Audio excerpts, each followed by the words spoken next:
Hey you all, Farmer Jesse here. Welcome back to the No-Till Market Garden Podcast Summer Short Series, which we've got like 2 more of these. Then we take a break in September and get back to long-form interviews this fall for Season 3. Today's is the last in a 3-part series Jackson and I wanted to do on collaborative farming. This one with Hannah Hunter and Natalie Childs of Agricola Farm in Quebec. This story is super cool. They put a lot of time and work into training, into getting their co-op set up right. It's great. It's a really helpful story about multiple farmers running a farm. I really enjoyed this one. And if you have enjoyed these conversations, there is good news. Jackson is going to spin these interviews into a podcast series of his own on collaborative farming this winter, interviewing all types of collaborations. We hope to get that up on its own podcast feed in the winter sometime, so look out for that. And if you have any farm collaborations you'd like to hear from for this series, email farmerjackson@notillgrowers.com. This will be one of several new projects we are working on to generate more niche content for you all. We really feel as though there is a lack of details surrounding the idea of farmers working together, so we're going to explore it. And if you appreciate that work, consider signing up to be a patron at patreon.com/farmerjesse. That is what keeps our work going and growing, attempting to bring you the best possible info we can. So check it out, patreon.com/farmerjesse, because not only do you get early access to stuff and discounts and help a movement and all those good things, but at a certain level, or if you just bump up from one level to another, you get a shout out on the show. So big shout outs this week to Scott Snodgrass, Jody Miller, Shane Roosevelt, Travis and Heidi of Arcadia Acres, Kevin Keene, Ryan Gosser, Jean-Martin Fortier, Yannick LaPlante, John Gawley, Tony Lopez, Lawrence from Soul Farm, and Millsap Farms. Huge thank you to all of our show supporters. And remember, you can always just run over to Venmo and kick us a couple bucks to @notillgrowers to say thanks. We always appreciate that too. Oh, and last note, our friend Dr. Christine Jones is doing another short masterclass on the fundamentals of soil this upcoming weekend, August 23rd if you're in Australia, or the evening of the 22nd in 2020 if you are in the US. Check that out. We will put a link in the show notes. It's going to be awesome. Okay, enough for me. Let's get to this amazing interview between Jackson and his guests Natalie and Hannah from Ferme Agricola. All right, we've got Hannah Hunter and Natalie Childs of Agricola Cooperative Farm. Hannah, Natalie, thanks for taking the time out in August to talk to us today. Thanks for having us. If you all can give us a quick orientation to your farm, what scale are you all farming at? What enterprises do you have going on at Agricola Cooperative Farm? And how many partners are there in the farm? So, we're a 4-person workers cooperative. We are located about halfway between Ottawa and Montreal, about an hour from each of those cities. And we are on a 160-acre farm. We are currently farming about 3 acres of mixed vegetables and about 2.5 acres of asparagus and about 1/4 acre of pet flowers. We run a 140-member CSA, and we sell at one farmer's market in Ottawa. We have a kiosk on our farm, and we're also part of a producers co-op called Farmhouse Food. So we do some wholesale sales through that, where that co-op also does a kind of CSA model with home delivery to customers in the Ottawa-Gatineau area. It's more of a full diet kind of CSA with meat and dairy and vegetables all together. So there's, I think, 6 or 7 farms involved in that at the moment, and we joined that cooperative this year as well.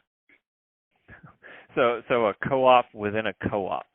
Yeah, yeah, exactly. It's co-op all the way down. Yeah. So And I should also mention, Heather and Caleb are your other two farm partners. Do you all have any other employees covering that ground with you out there? Yeah, we do. We have one employee who's with us for the whole season this year, and we had one other employee just for the spring. And then we have a team of about 5 people who were full-time picking asparagus during asparagus harvesting season. For the most of the season, in terms of just working the day-to-day work in the field, it's the 4 of us plus one extra employee at the moment. And did you all know each other before you all were interested in farming together? Yes, we did. We all met in our first year of undergrad, which now was about 14 years ago. So we went through undergrad together and in Halifax and became friends throughout that time. And then afterwards, after we graduated, we kind of one by one each became interested in farming. And it's, I don't know, in some ways a mystery how that happened, and in some ways not, maybe. Like, I feel like we kind of influenced each other. Sure. And over a few years after undergrad, we all started working on farms. But yeah, we met when we were studying like philosophy and English literature and things, not anything to do with farming. Before we even knew that we wanted to farm cooperatively, or before we even were really thinking of it as like a career path, we really went through all of the stages. Like, we first got our taste of farming through like woofing or volunteering on other farms, and then went from that to being like apprentices and then employees, and then working in management on other farms before we actually started our own. On some of those farms, we were working together in different combinations, and on other ones separately. So I think there was about a 6 or 7 year period there in our 20s where we were most of the time working on, each of us was mostly working on farms. During that time, because we were all such good friends, we often talked about like one day when we start our own farm, like all together as a cooperative. But it was quite a while before we really started talking about that more seriously. Yeah, I think it just kind of got to this point where we were like, are we actually going to do that? So then at that point, we went into a more serious time of like trying to discern if it was a good idea for us to do together, and really trying to hash out what our goals would be with that, what kind of farm we would want to have, what our concerns would be, where we might want to live geographically in the longer term, and also like what skills we were still missing between the 4 of us.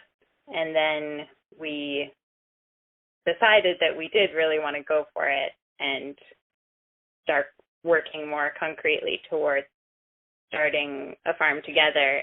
And then we kind of went out and were more intentional about trying to pick up the skills that we felt we still really needed before we wanted to launch our own business.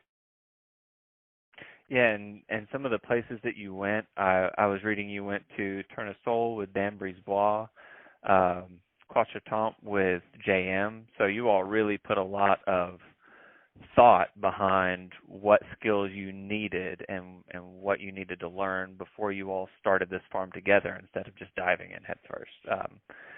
Can you tell me about your experiences or some of the things that you learned after deciding you wanted to farm cooperatively, what you felt you needed, and how you all went about getting that?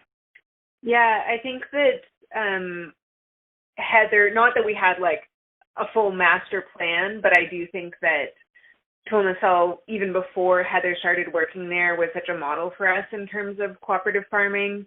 the book that they wrote quite a while ago, and just seeing that there was a successful cooperative farm in Quebec was really something that we were looking to. And then deciding that this was something we were really going for, I think was part of why Heather, really chose to go and work there, and seeing that sort of up close, not just like the idea of it, but what does it look like to work, to co-manage a farm with all of these other people. And they've been really incredible resources for us. They're super generous with sharing sort of the ins and outs of what that looks like. So that's been a really amazing thing for us to be able to draw in. For me, when I went to work at Cooperative, I was really looking for sort of taking it to the next level to a certain extent, a farm that was really focused on training in terms of technique, and had sort of a model and a system that they were showing. The biointensive model was something that we were like interested in, and it seemed like a really good place to learn that. Hannah was managing a farm in Toronto, an urban farm, for 5 years, and so I think that management side of things was also so valuable for us in terms of learning. And then I think that a sort of ancillary benefit that we weren't necessarily setting out to gain, but something that we gained from each of us having worked at all these different farms, is a really incredible network of other young farmers. So I think we have these really wonderful mentors that we've worked for, but we're also now part of sort of a generation of young farmers almost across Canada, it feels like, that, people who are a couple years ahead of us or behind us in their sort of like farming timelines, but that's really been an amazing thing about like gaining all this experience, because it's, it's the hands-on experience, but it's also just the like, lived experience of being on a farm that I think then we get to like share with all of these other people and, commiserate, share resources and all of that. So yeah, that kind of takes us up to when you all decided to come back together to farm. How do you think that working on those separate farms and those different environments informed how you all took on your roles on your current farm, and then how did the farm that you're on now take shape when you decided to purchase land and start farming? Yeah, it was when we came back together and started really planning our business. We sort of, in terms of roles and responsibilities, we kind of made a master list of all of the different management roles that we perceived having on our farm. And I think it was pretty interesting to see how it developed quite naturally, like who took on what. And even though in a lot of ways we have like similar training, there was enough difference between the farms we'd worked at and even just like other work experience or education that it kind of fell into place easily in terms of people's interests and different skills and knowledge that they brought to the team. We thought about where we wanted to look for land and decided on the Ottawa area. And at first we were primarily looking for land to rent, but we found a lot of challenges along the way in terms of rental properties, and we decided that actually we'd like to purchase land so that we could have more long-term security for our farm and be able to build equity there and really invest in the infrastructure. So we spent most of a year like looking at different properties to buy, and we didn't find the right one for us that would meet our list of all the things that we were hoping it would have. Mm-hmm. And so we ended up farming in our first year at an incubator farm that's about half an hour from where we are now. We were reflecting on it earlier today that actually we're so grateful that we went there, even though it was kind of a plan B, because it's a farm that provided a lot of the basic infrastructure, such as greenhouse space and irrigation, as well as a community of other farmers who are also in their early years there.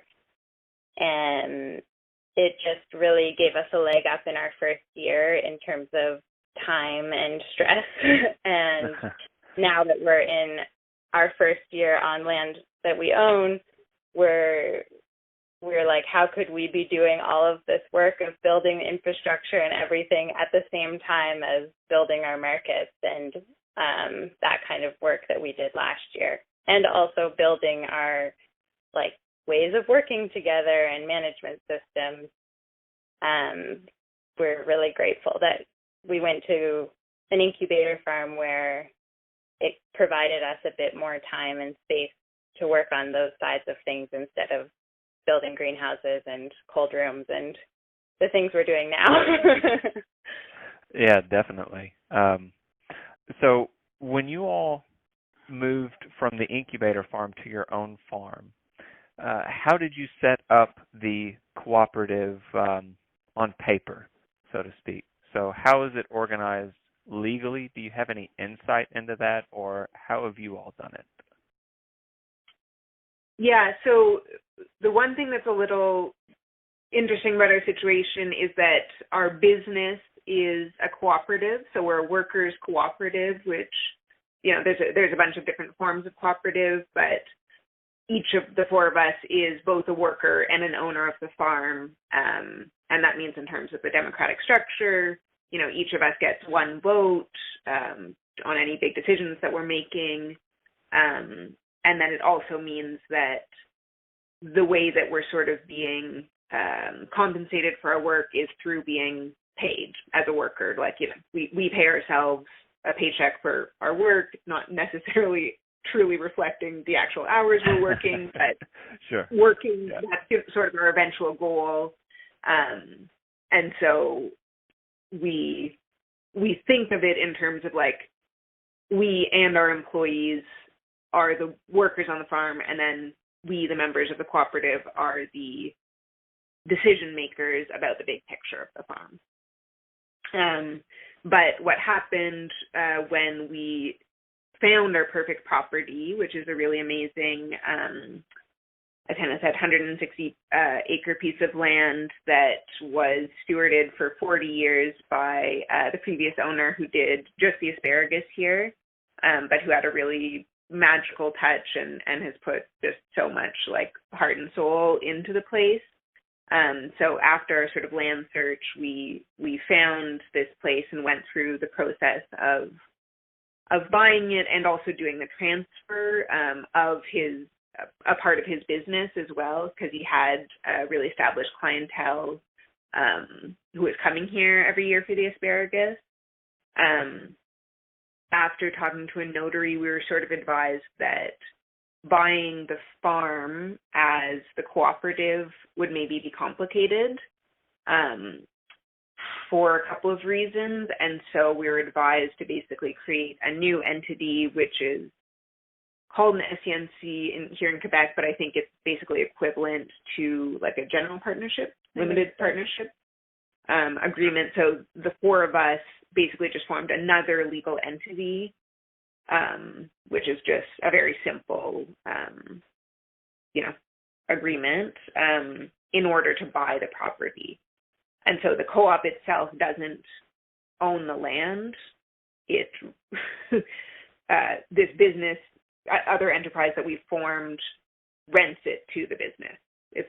Feels always a little funny because it's all just the four of us renting to each other, but was sort of the advice that we were given, and I'm sure has a lot to do with like the context here in Quebec as well. But I think one of the sort of takeaways that we had from that is that because of the cooperative, how a cooperative is structured, the idea isn't that any of the members is profiting, because at the end of the day, when you sell this thing you've created, that's when you make your money. And so the idea is that for there to be continuity maybe in the cooperative, for this business to be able to continue potentially with different members, without the four of us. We wanted it to be separate from the land. And so, when we bought it, we haven't talked too much about how we invested, but we also, each of the four of us put an initial investment into the business, but we also put initial investment into the land for the purchase as well. Yeah, let's dig into that. I feel like that's one of the things that I and a lot of people have questions about, how to, I guess, legally go about it, or technically go about purchasing the land or bringing assets to the table or investing in a cooperative farm. And I know that there are probably a million ways to do it, but just getting examples on how these different farms have gone about doing it. And just to back up a second, I think here the equivalent of what you were talking about a separate company or creating a separate entity to purchase land, I think the equivalent here might be something like a multi-member LLC. Is one of the ways that it's been described to me, that people have put land or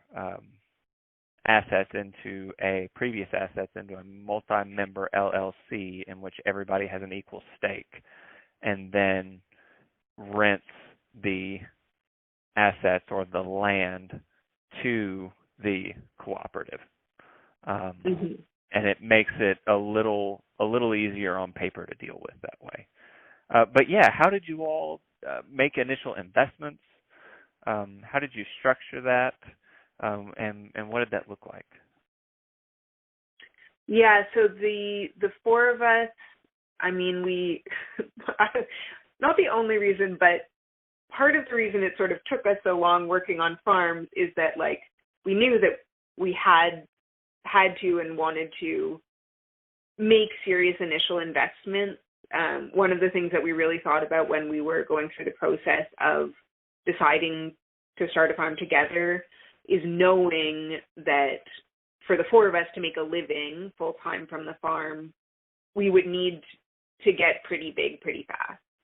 And so that we knew in order to do that we had to make some relatively serious initial investments in order to get to the point we felt we needed to be at.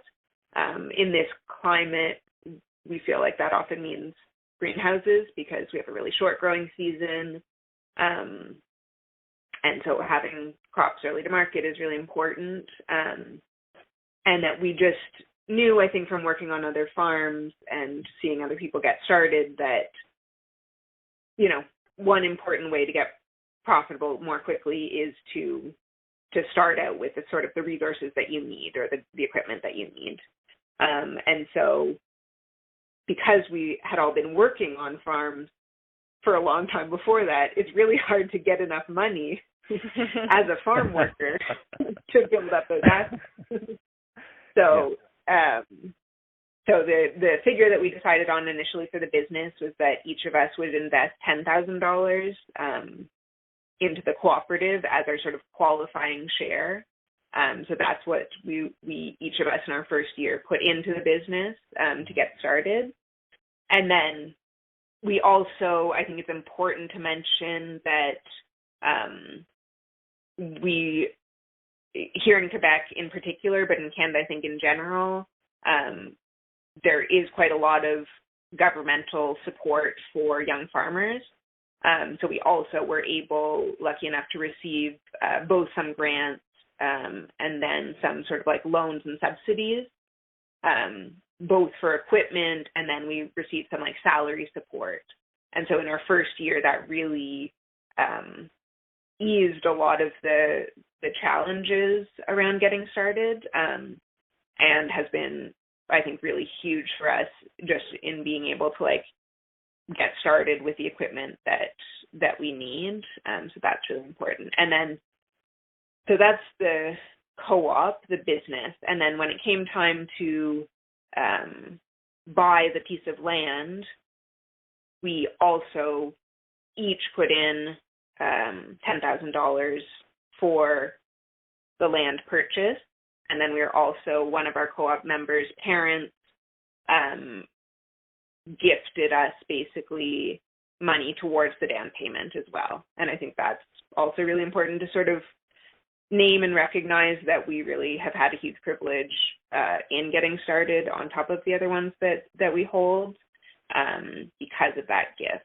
And so here in Quebec, at least, you need a 25% down payment for agricultural land. And I don't think that that's something that the four of us would have been able to make without that contribution. Yeah, and I'll go as far to say here, the USDA has loan programs for beginning farmers, and I'll put up a link to a couple of those that we have used, specifically for beginning farmers, where they're favorable terms and conditions, and not only that, some of them you may be even qualified for zero down payment, given you do some financial training, given you have enough previous experience. So we will go ahead and post those in the notes, because I think those are things that not a lot of new farmers know are out there once they have their experience and they're looking for land. We had to have other farmers tell us about those programs before we found them, and that made it very possible for us and other farmers that we know to buy land.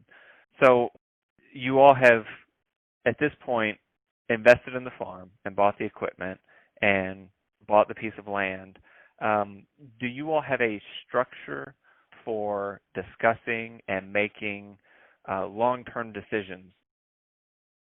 Yeah, so I think that sort of going back to our initial planning process, it feels like we took a really long time trying to talk over, I think especially because we're all friends and because we all knew that we wanted this to be like a life project, talking about what we wanted sort of like for our lives on the farms, for our futures, as well as the more technical side of how to make that happen. But I think one thing that was important for us was to sort of like, at least in theory, think that we're trying to serve our own lives and then create the farm that can help us live those lives. So I don't know if we're there yet, but really that the financial goals that we have, the production goals that we have, are sort of in service to the kind of life and the balance that we want to have. So I think that in our initial planning, we did some sort of like holistic farm management stuff and really tried to talk through all of the different things that we wanted. And then at this point, I think that we've sort of set some of those financial goals, know what kind of our markets are, but are always trying to gauge that in relation to those bigger picture, I would say, life goals that we all have. And so I think that maybe one of the things that we've been feeling this year is actually that the financial goals, we're meeting, things are going well, and that maybe we have to remind ourselves about the life goals as well, that maybe they might need some recalibrating because, it feels like the business is going really well, but we are not necessarily, like that we don't feel, although the business is thriving, we don't always feel like it is. And so I think that's like part of these long-term conversations that we're having in terms of like specific mechanisms. We have a lot of meetings, so we definitely try to do all the big picture planning in the winter as much as possible. Here, that's like quite a long season, so we have time to like sit inside and reflect. So with the idea that we're really having those like sort of deeper conversations during the winter, and that's on quite a range of topics. We're quite collaborative in terms of what our approaches is. We can talk about our goals after, but in terms of those big picture decisions, I think it's really important for all of us to feel like we're all on the same page. And we do that by really trying to talk it through and sort of reach a consensus on where we want to be going. And then during the production season, we also have bi-weekly co-op meetings which are sort of to check in on our bigger picture goals, where we're at in terms of like the big picture of the business. And then we also have weekly and daily meetings that are more about, the day-to-day operations and how things are running. Mm-hmm. And I love that you all started the process of long-term decision making with holistic quality of life goals in mind. But yeah, you said that you have more frequent meetings to determine like the direction of the week or the day-to-day decision making. How does that meeting look? What does a week look like on the farm, and who decides what happens day to day? Yeah, so the weekly meeting happens early in the week and is probably about half an hour to an hour, depending on what there is to discuss. And at that meeting, we all kind of bring our input from our different management realms. So, for example, Natalie manages the greenhouses, so she comes to that meeting with her list of what needs to happen in the greenhouses that week. And Heather manages the flower enterprise, for example, so she brings if anything needs to happen in the flowers that week, and etc. And so we make a giant to-do list of all of the things that need to happen and any other kind of scheduling things we know about for the week ahead, as well as the plan of what's going to CSA that week, if we have any wholesale things happening that week with farmhouse food. And so we kind of map out the week at the beginning, and then on a day-to-day basis, we start every morning with just like a 5 or 10 minute meeting where we plan out the day, and then we have like a quick check-in after lunch to see if anything needs to be rejigged for the afternoon and what the plan is for the afternoon.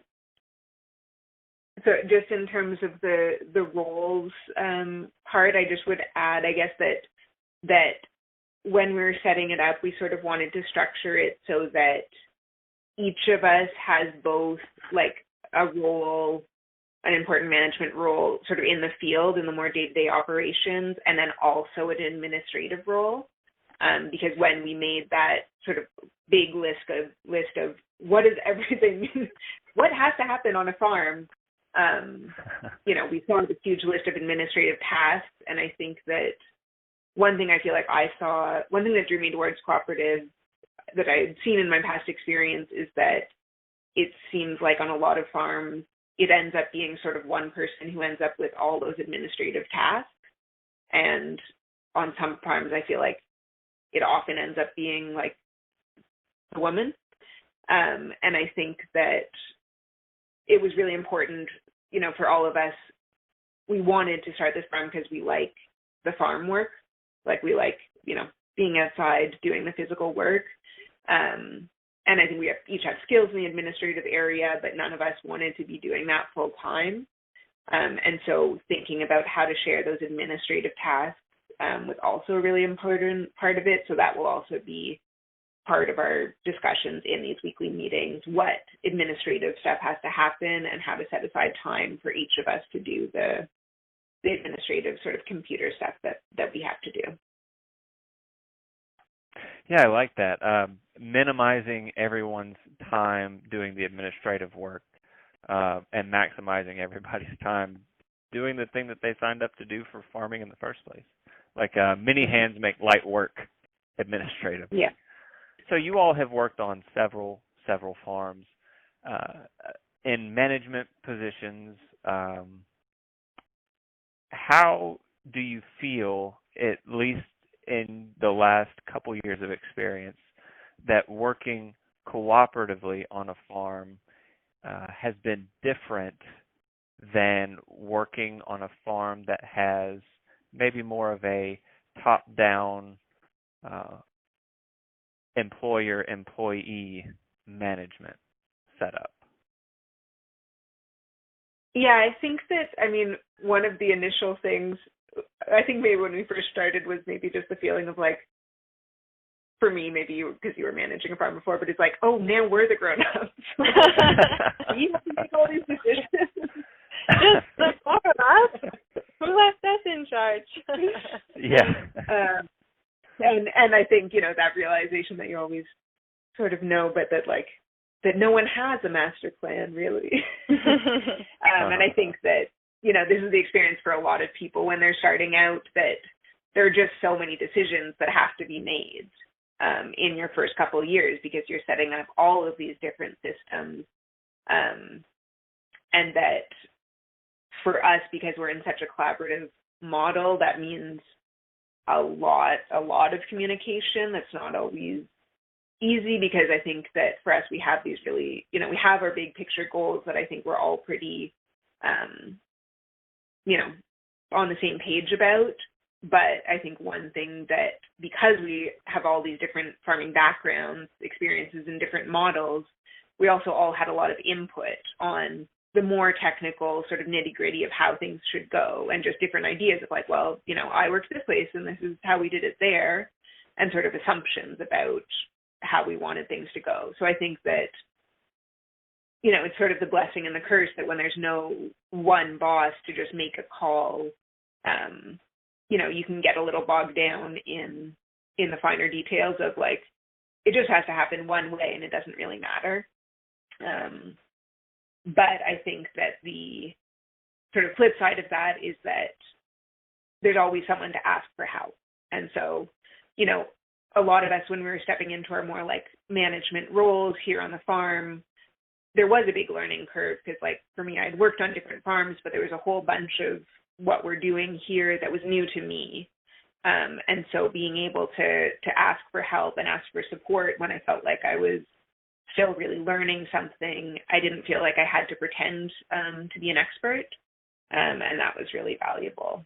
But you could maybe talk about your experience with going from being like a manager of others to sort of a co-manager. Mhm. Yeah, one big difference that I find is about like managing stress on the farm. And I think when you have one person who's sort of holding that like top management role, it's really hard for that person to not be holding like almost all of the stress of the farm. And also it's hard for that person to keep like good perspective on what's actually happening on the farm and how things truly are going, because like, well, I find for myself anyway, yeah, I can just get really stuck in whatever loop in my brain is the thing that I think is really stressful that's happening on the farm at that moment. And I really like being in a cooperative where there's 4 managers, where we're all, you know, equal partners in this, because you can kind of diffuse each other's stress. Like often I'll feel like, well, this thing seems kind of stressful to me, but no one else really seems that stressed about it, so like maybe it's okay. Or, you know, if I see that someone else is really stressed about one of their management responsibilities, then I can go into the mode of trying to like help diffuse that for them. But it's just a different relationship than a more like hierarchical workplace in terms of the way that we can support each other. Mm-hmm. And you had mentioned that it doesn't feel like the entire weight of the farm rests on one person. Do you all find yourselves making fewer decisions, but maybe higher quality decisions, or you get to spend more time thinking about one of the or a small number of decisions as opposed to having to make 100% of the decisions on the farm? And do you think that the time that you all spend communicating with each other and maybe working through some of your differences Do you think that's better for you all than having complete independence over the decision-making process over all of the decisions? Yeah, I think it's better. Otherwise, you wouldn't be doing it, right? No, I find it's like a huge relief to be not holding like all of the weight of the farm like on one person's shoulders, and my heart really goes out to people who are like sole proprietors of their farm now, because I'm like, how did they do it? And I think that we are also really able to give good attention and like take time with decision making within our individual realms or management roles, because we're not trying to do it all. So I think there's like parts of our business that even from year one, we've been able to give extra time to, that other farms have to kind of put on the back burner because they don't have enough management hours to do all of that. Like, for example, as Nat was mentioning earlier, like we've benefited from a lot of grants and subsidies and some loans, and the time that it does take a lot of time to research those and make the calls and do the applications and follow up. And I really understand why, even though those are there for people like us, like a lot of people don't access them because it takes a lot of time, and when there's things to plant and things to harvest and everything else, and not enough rainy days to sit down with the application, then those things don't get done. And it's just been like a huge benefit to our farm that we've been able to allot the time to accessing those things. And that's just one example of, I think, many things that we're able to pay a little closer attention to from the beginning because we have 4 managers. Have you all encountered any challenges working within a co-op, and how all have you gone about working through them? Yeah, I wasn't sure. I think that it's probably true for all of us that like we're sort of like living through like maybe the most stressful year of our lives. So I think for sure we all feel like, I think this year in particular, because we're starting on a new farm, COVID happened and sort of changed all the beautifully made plans that we had last winter. It's just been a very intense year, and it was sort of always going to be, but I think, it's been really intense. And I think also a phrase that we've been using is sort of like that we're victims of our own success, like that because of the thing I was mentioning where we sort of have to grow this business quite fast.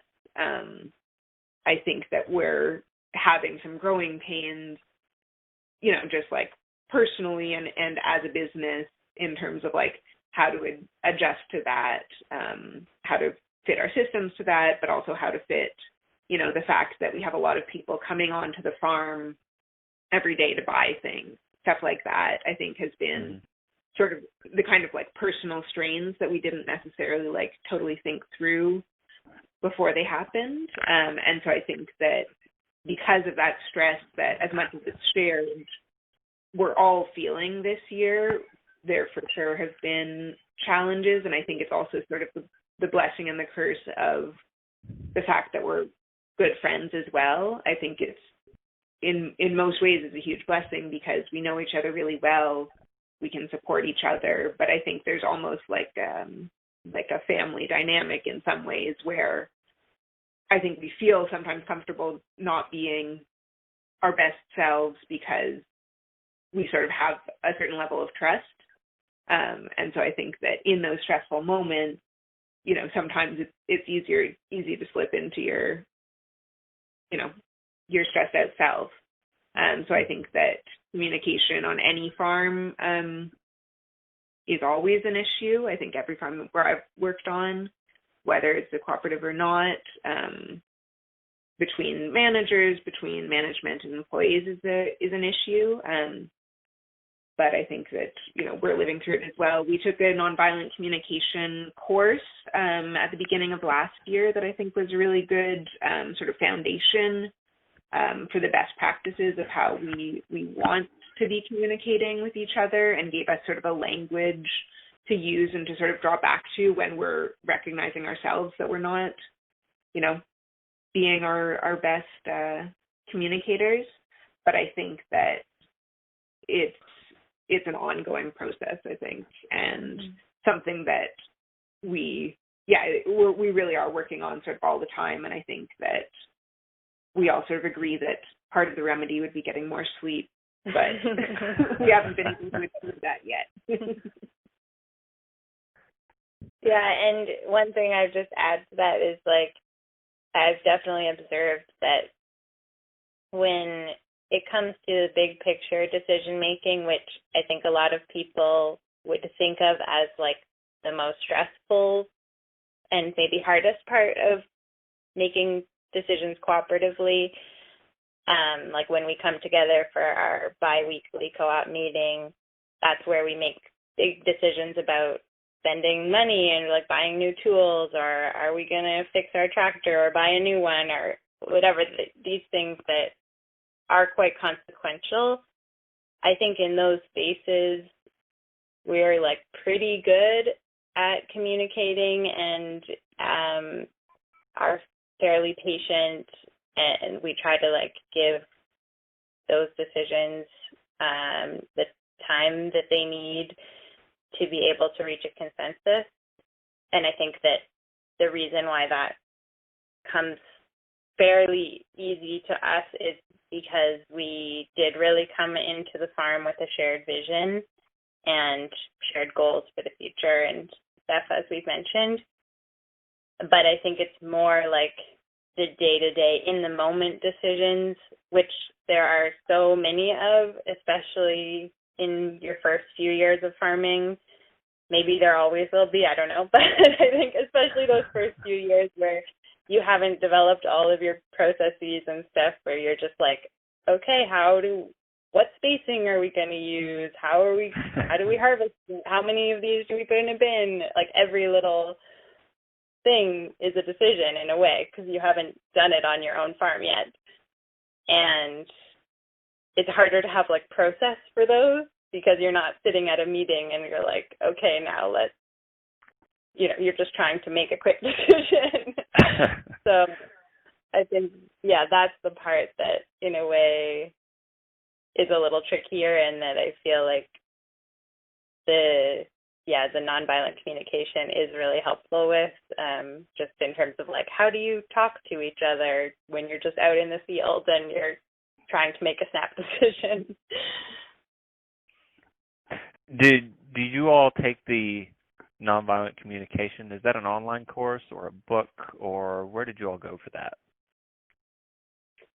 We did an in-person class, 2-day workshop, actually with some other farmers in the area. There was some people who are trained in this that they knew about, and so a group of farmers got together and did this training together, which was wonderful. But there's quite a few online resources, and there are books as well that you have. And the guy's name is Marshall Rosenberg, who's sort of the originator, of this kind of practice. And then there's lots of other people who are working within that model, I think, of NDC that have, trainings online or books and stuff. If you could go back and give yourself some advice over the last 2 years of your experience farming in cooperation with other people, what do you think that might be to prepare yourself for now? It's a hard question. But I think that I would want myself to know to, I guess, to like be patient with our goals, and to know that everything's not going to happen all at once, and that it's okay if, year 2 doesn't look like exactly like how we envisioned our lifestyle or that work-life balance or whatever, that this is what we're doing right now is still like part of working towards that.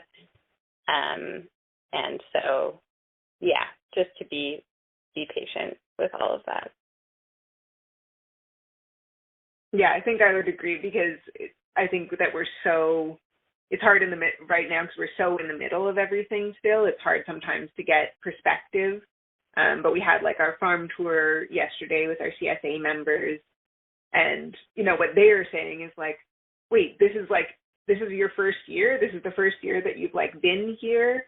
And so it's sort of like being able to take that step back and see it through someone else's eyes sometimes, I think, helps me realize like what we have built in this time, even though most of the time what I'm seeing is like how far there is to go. So I think having that patience, both for like the business and what we're growing and for ourselves within that, is like a continual reminder. All right, if you enjoyed that episode, make sure to be on the lookout for the Collaborative Farming podcast coming out this winter, all about farm collaborations and how to make them work.